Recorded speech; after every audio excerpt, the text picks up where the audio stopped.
എല്ലാവർക്കും കേരള ഫുഡ് ക്ലബിലേക്ക് സ്വാഗതം. ഇന്ന് നമ്മൾ വീട്ടിൽ തന്നെ ഉണ്ടായിട്ടുള്ള പൈനാപ്പിൾ കൊണ്ടുള്ള ജാമാണ് ഉണ്ടാക്കാൻ പോകുന്നത്. അപ്പോൾ നമുക്ക് പൈനാപ്പിൾ മുറിച്ച് കൊണ്ടുവരാം.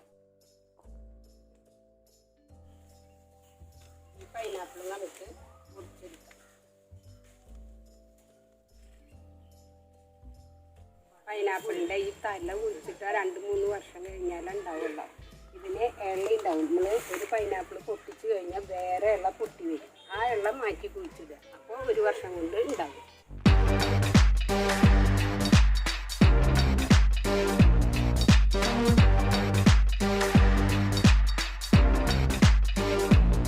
അപ്പോൾ പൈനാപ്പിൾ നമ്മൾ മുറിച്ച് കൊണ്ടുവന്നു. ഇനി നമ്മളത് കട്ട് ചെയ്ത് ചെറിയ ചെറിയ കഷ്ണങ്ങളാക്കാൻ പോവുകയാണ്. അപ്പോൾ ആദ്യം അതിൻ്റെ ഈ ഭാഗം മുറിച്ച് മാറ്റി, അതുപോലെ ഇതിൻ്റെ ഈ സൈഡും മുറിച്ച് കളയുക. ഇനി ഇതിനെ ഇങ്ങനെ വെച്ച് ഇതിൻ്റെ തൊലി നല്ലോണം താത്തി ചെത്തി കളയണം. അതുപോലെ എന്നിട്ട് ഈ കറുപ്പ് ഈ പുള്ളിയൊക്കെ കളയണം, അല്ലെങ്കിൽ ജാമിൽ അതൊക്കെ വരും. അപ്പം നല്ല ക്ലിയർ ആയിട്ട് എടുക്കണം. അപ്പോൾ ഇതാ ഇതുപോലെ ഇങ്ങനെ റൗണ്ടാക്കി മുറിക്കുക. അപ്പം നമുക്കിതിൻ്റെ ഈ കറുപ്പ് ഇതൊക്കെ ഇങ്ങനെ ഉണ്ടെങ്കിൽ അത് കളയാനായിട്ട് പറ്റും. എന്നിട്ട് അതിനെ ഇങ്ങനെ മുറിച്ച് കഴിഞ്ഞാൽ ഇതിൻ്റെ നടുക്കിൽ ഈ കനമുള്ളൊരു ഭാഗമുണ്ട്, അതും കൂടി കളയണം. നമുക്ക് ഇതിൻ്റെ നല്ല സ്മൂത്തായിട്ടുള്ള ഈ ഭാഗമാണ് വേണ്ട. അപ്പം ഇത് ഇതുപോലെ ഇങ്ങനെ ചെറിയ കഷ്ണമാക്കി എടുക്കുക എല്ലാവരും. അതാണ് ഇപ്പോൾ ചെയ്യണത്.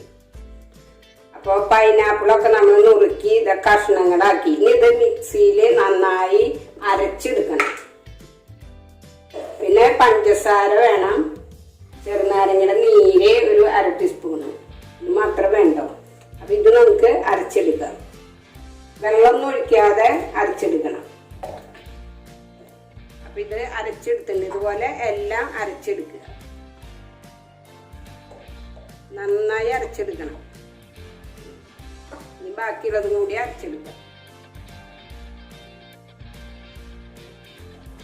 ഇത് 250 ml കപ്പാണ്. കപ്പ് കൊണ്ട് 3 കപ്പ് അരച്ചെടുത്ത നമ്മുടെ പൈനാപ്പിൾ ഉണ്ട്. അപ്പോൾ ഒരു 1.25 കപ്പ് പഞ്ചസാരയും എടുക്കാം നമുക്ക്. പിന്നെ ഒരു ചെറുനാരങ്ങയുടെ പകുതി നീരുമാണ്. അപ്പോൾ നമുക്കിനി കത്തിക്കാം. അപ്പോൾ നമ്മുടെ പാൻ ചൂടായിട്ട് അതിലേക്ക് നമുക്ക് നമ്മൾ അരച്ചെടുത്ത നമ്മുടെ പൈനാപ്പിളിൻ്റെ ജ്യൂസ് അതിൽ ഒഴിച്ചു കൊടുക്കാം.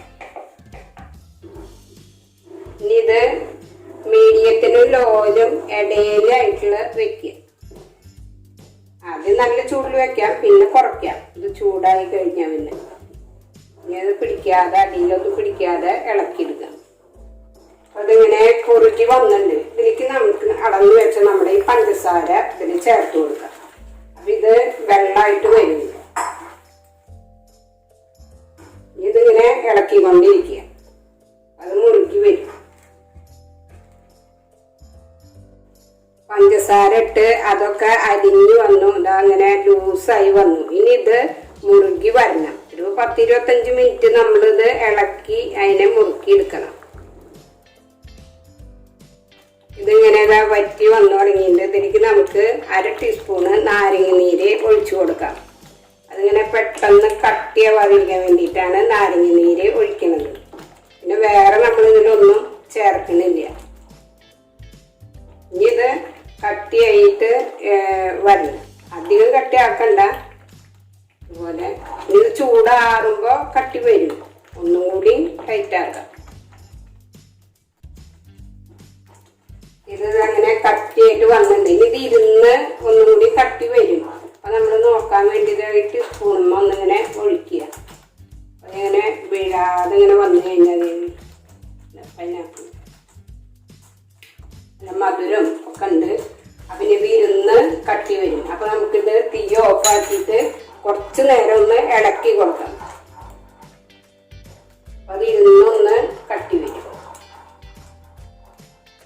അപ്പം നമ്മുടെ പൈനാപ്പിൾ ജാം റെഡി ആയിട്ട് നമ്മളിതായി ബ്രെഡുമ്മേ തേച്ച് നമുക്ക് ബ്രെഡ് കഴിക്കാം. നല്ല സ്വാദിഷ്ടമായിട്ടുള്ള ജാമാണ്. നമ്മൾ വീട്ടിൽ ഉണ്ടാക്കിയിട്ടുള്ളതാണ്. ഇത് എല്ലാവരും വീട്ടിൽ ട്രൈ ചെയ്ത് നോക്കുക. നിങ്ങൾക്ക് ഇഷ്ടപ്പെട്ടാൽ ഞങ്ങളുടെ ചാനൽ ലൈക്ക് ചെയ്യാനും ഷെയർ ചെയ്യാനും സബ്സ്ക്രൈബ് ചെയ്യാനും മറക്കരുത്. സബ്സ്ക്രൈബ് ചെയ്യുമ്പോൾ തൊട്ടടുത്തുള്ള ആ ബെൽ ബട്ടൺ ഒന്ന് ക്ലിക്ക് ചെയ്യണം. അപ്പോഴാണ് ഞങ്ങളുടെ അടുത്ത വീഡിയോ നിങ്ങൾക്ക് നോട്ടിഫിക്കേഷനായിട്ട് ലഭിക്കുക. അപ്പോൾ എല്ലാവർക്കും വീണ്ടും അടുത്ത റെസിപ്പിയുമായിട്ട് വരാം.